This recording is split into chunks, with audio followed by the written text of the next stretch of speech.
Claressa Shields walked into Fight Week thinking she was about to have the biggest boxing moment of her year, and instead, she walked straight into the receipt store, and the receipts are not stopping. This is not one of those situations where you can spin it, pivot from it, post a cryptic quote about it, and hope the internet forgets by Monday. The internet did not forget. The internet went digging. And what the internet pulled out of the archives on Claressa Shields, on Papoose, and on this entire "I didn't even know he was a rapper" fairy tale is the kind of evidence that does not just embarrass you. It rewrites the whole storyline you tried to sell the public. Because here is the part nobody wants to say out loud. The Cam Newton interview was not a slip-up, it was a strategy. She sat there, in front of a national audience, on a platform built for grown conversation, and told the world she met Papoose, shook his hand, had no clue who the man was, did not even know he was a rapper, and just kept it moving like a random Tuesday. And the internet, for about a week, let her have it. Then the internet remembered that the internet is forever. And now, on Fight Week, the same woman who is supposed to be selling tickets against K. Scott is instead trending because a leaked DM, a resurfaced comment, a photo she reacted to, a love and hip-hop timeline, and a very suspicious October 15th. 2022 date are all sitting on the table at the same time. Everything you thought you were watching about Claressa Shields versus the culture has been framed around the wrong question. The question was never whether she snaked Remy Ma.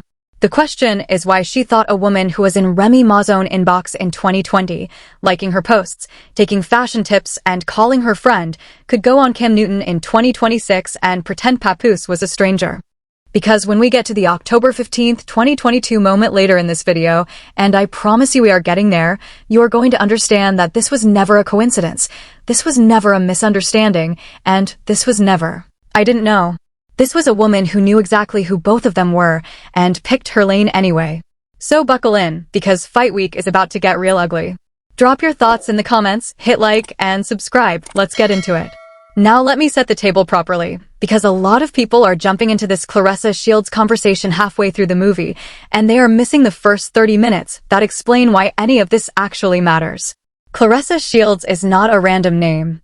She is a two-time Olympic gold medalist, undisputed champion in multiple weight classes, one of the greatest female boxers to ever put on a pair of gloves in the history of the sport, and someone who, on paper, should be walking into State Farm Arena in Atlanta as royalty. Instead, she is walking in as the villain of her own promotional cycle. And the reason she is the villain is not because she lost a fight, is not because she got knocked out, is not because she failed a drug test. The reason she is the villain is because of a man named Papoose, a woman named Remy Ma, and a story that does not add up no matter how many times she tries to retell it.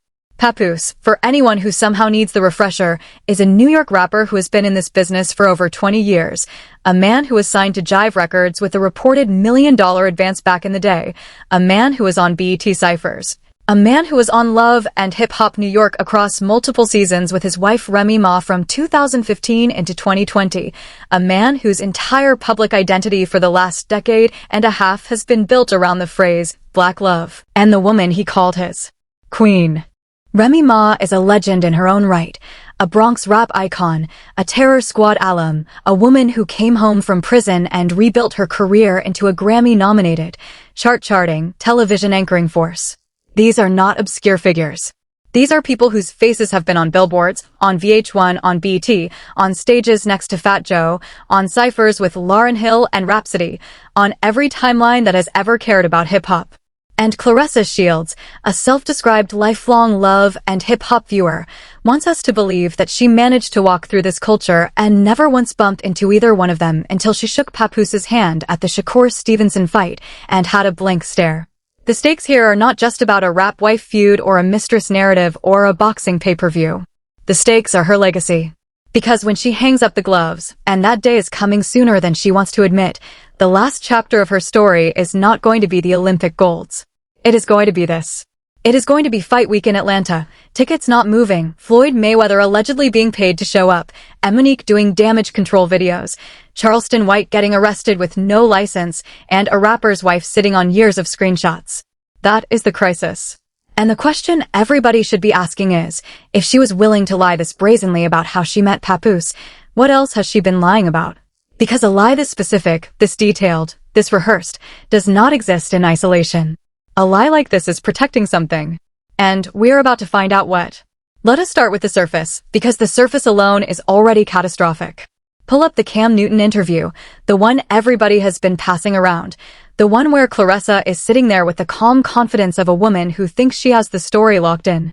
She tells Cam, in her own words, that she met Papoose at the Shakur Stevenson fight, that he walked up to her, that he introduced himself, that he said, "Hey, I'm Papoose," and that her response was, and I am quoting the vibe here, "Nice to meet you."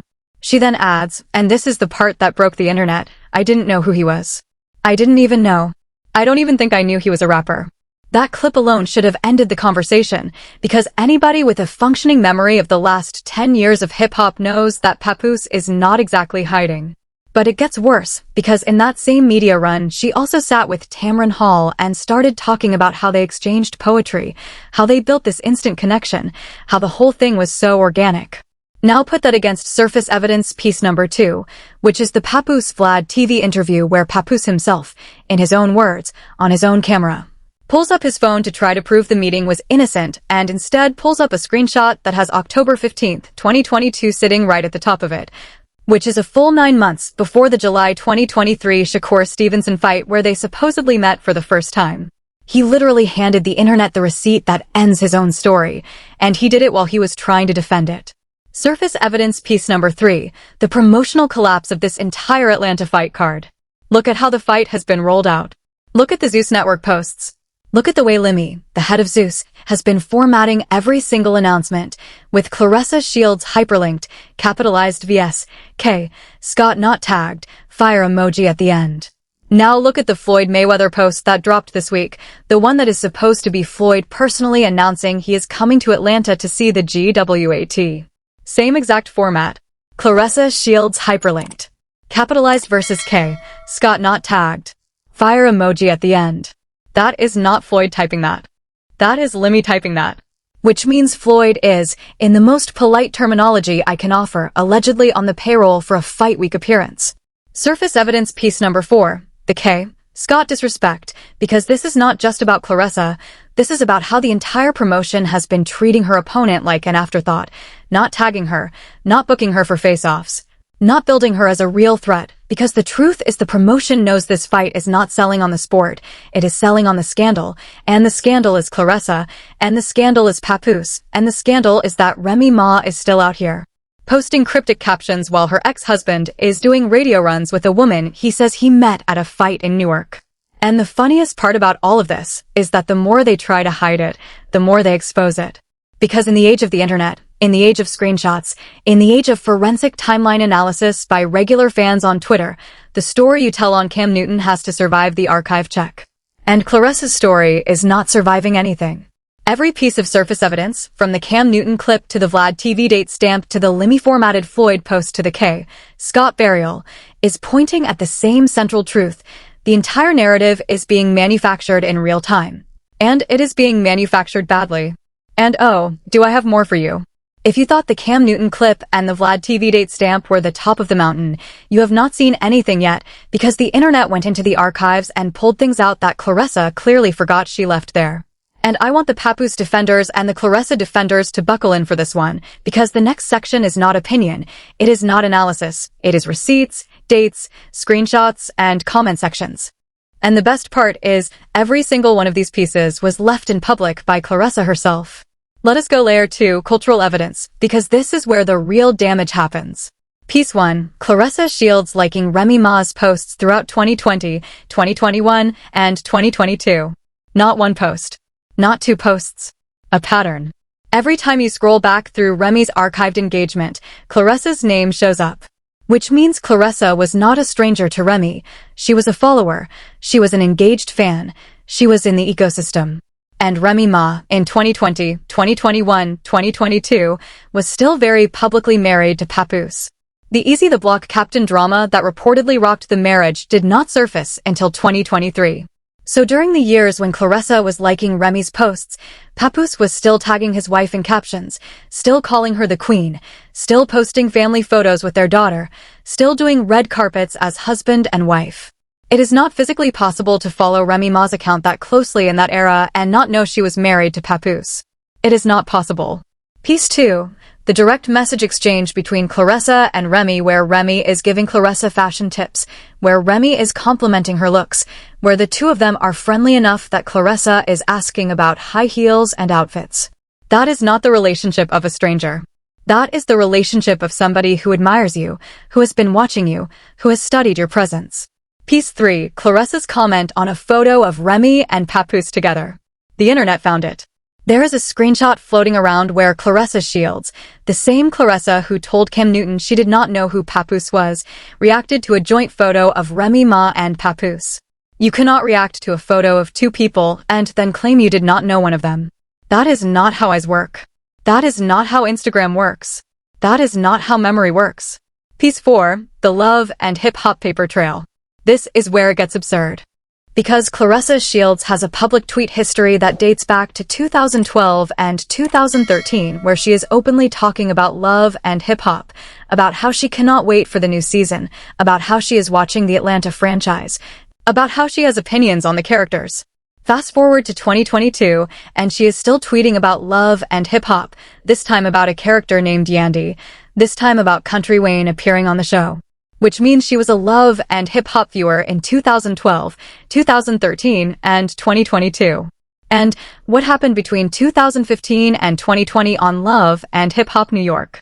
Papoose and Remy Ma were a central couple across multiple seasons and a spin-off. You want me to believe that a woman who has publicly tweeted her love for this franchise across an entire decade somehow, conveniently, took a 5-year hiatus that coincided precisely with the seasons where Papoose and Remy were on screen? That is not a coincidence. That is not a hiatus. That is a lie. Piece 5. The friend testimony. Claressa's now former best friend of 11 years, a woman named Nigeria, publicly stated that Claressa watched the show, that Claressa was into these people, that Claressa was more plugged in than she is now pretending to be. Now, some people are going to say Nigeria is a scorned ex-friend, and she has motive, and I hear you. But her testimony matches the tweet history. Her testimony matches the DM screenshots. Her testimony matches Claressa's own social media engagement.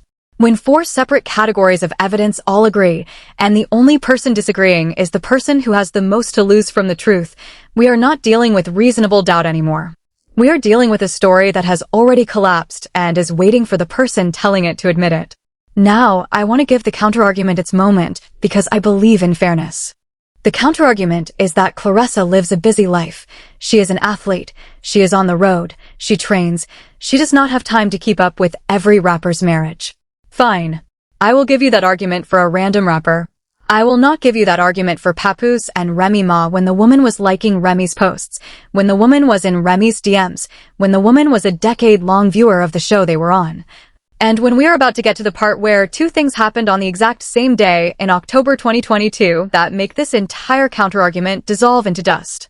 Because what is coming next is not a fan theory. What is coming next is a shift into how this entire situation reveals something much bigger about the machine these people are all operating inside of. And here is where we have to leave the entertainment and step into the business, because if you have only been watching this as a rap wife scandal, you have been watching the shallow version. The deep version is that this entire Claressa Shields Fight Week is a case study in how a specific segment of the culture industry, the reality television to boxing pipeline that Zeus Network has been aggressively building, is manufacturing storylines to sell tickets when the underlying product cannot sell itself. Let me walk you through this on 3 layers.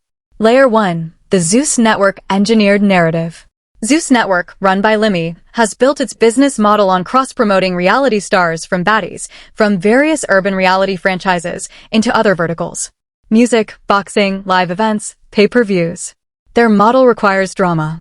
Their model requires storylines. Their model requires that every event feels like it is part of a bigger interconnected universe of chaos. Claressa Shields, whether she realizes it or not, has become a Zeus Network asset. Which means her fight week is not being promoted like a legitimate world championship boxing event. It is being promoted like a reality television season finale. Which is why they are announcing celebrity attendees in advance, which no real boxing promotion does. Which is why they are tagging Floyd Mayweather in copy that Floyd almost certainly did not write. Which is why the fight card itself has been buried under interpersonal drama instead of being sold on the sporting merits. Layer 2. The Floyd Mayweather situation, because this deserves its own breakdown. Floyd Mayweather is reportedly, and I want to stress reportedly because these are things that have appeared in multiple public reports and lawsuits, dealing with tax lien issues, alleged financial pressure. A paternity dispute where a woman associated with his girl collection venue is claiming he is the father of her child, court appearances he has allegedly missed, and general reports of a financial squeeze. Floyd Mayweather also has a documented, photographic, well-established relationship with Remy and the Zeus Network ecosystem. They have appeared together publicly for years. Floyd has appeared at Zeus events. Baddies and TMT have been cross-promoted. So when Floyd suddenly announces, in Remy's writing style, that he is flying to Atlanta to see the GWAT, we have to be adults about what we are looking at. This is not organic celebrity endorsement. This is, allegedly, a business transaction dressed up as fandom. And I want to be very clear, I have no receipt of a wire transfer, I have no bank statement, I have no signed contract. What I have is a pattern. And in the analysis game, when the pattern is this clean, you call it what it looks like. Layer 3, the celebrity roster problem. Look at who is publicly defending Claressa Shields right now. Monique, an Oscar winner who has been reportedly blacklisted in Hollywood for years, and whose most recent public work has been fitness content on smaller platforms. Charleston White, who literally got arrested this week in Allen, Texas for possession of marijuana over 2 ounces and driving without a license. Ray J, who is fresh off a knockout in his own celebrity boxing appearance and a series of personal controversies. Kevin Gates, who according to TMZ is being sued for over $70,000 a month in combined child and spousal support by his estranged wife. Floyd Mayweather, whose situation I just walked you through. Lotto, who is in her own public entanglement narrative involving 21 Savage and a married man dynamic. Every single person co-signing Claressa right now has a personal storyline that would make them a subject of a video like this one on any other week. And the systemic point here is not that Claressa has bad friends. The systemic point is that A-list credibility, the kind of credibility that would actually help her fight sell, the Michael B. Jordans, the Kendrick Lamars, the Jay-Z's, the Rihannas, the Beyoncés, the Dr. Dre's, the Eminems, is nowhere near this event. And that is not a coincidence. That is the market speaking. The A-list has looked at this situation, evaluated the risk to their own brands, and quietly declined the invitation. Which leaves Claressa surrounded by exactly the kind of co-signers that Zeus Network is built to produce, and exactly the kind of co-signers whose endorsement actually damages her more than it helps. Now zoom out one more level. What we are actually watching here is the merging of 2 industries that were never supposed to be merged. Legitimate professional boxing, which is a sport with sanctioning bodies, ranked opponents, and a 100-year tradition of storytelling built on athletic accomplishment, is being fused with reality television logic, which is a genre built on manufactured feuds, staged appearances, and disposable celebrity. When you merge those 2 industries, you get exactly what we are seeing on Fight Week in Atlanta. A world champion whose promotional cycle is being driven by a rap wife scandal, a paid appearance narrative, and a celebrity guest list of people who are individually going through crises. That is not a boxing promotion. That is a Zeus Network episode with gloves on. And the reason this matters, the reason this is a systemic story and not a personal story, is because if this model works, if these tickets sell, if this pay-per-view lands, then this becomes the template for the next 5 years of female boxing promotion. Every young female fighter coming up behind Claressa is going to be told, by promoters, by managers, by network executives, that you cannot sell your fight on skill, you have to sell it on scandal. And that is the moment women's boxing loses everything it has spent the last decade building. That is the moment the sport gets reduced to reality television with weigh-ins. And that is why this Claressa Shields Fight Week is not just about Claressa. It is about whether the sport survives its own promotional model. Now, let me give you the truth bomb, because everything we have been building toward comes down to a single date, and that date is October 15th, 2022. Remember the Vlad TV interview I mentioned earlier, where Papoose was trying to prove that he and Claressa met at the Shakur Stevenson fight in July of 2023, and he pulled up his phone to show the DM exchange? Remember I told you the top of that screenshot has a date on it? That date is October 15th, 2022. Which means on October 15th, 2022, 9 months before the fight they claim was their first meeting, Papoose had already engaged with Claressa on Instagram. He tried to explain it away on Vlad by saying he just reposted her to his story because she had a big win that night against Savannah Marshall in the United Kingdom. Cool. Let us accept that framing at face value for 1 second. Now watch what happens when we cross-reference that same date with the Remy Ma leaks.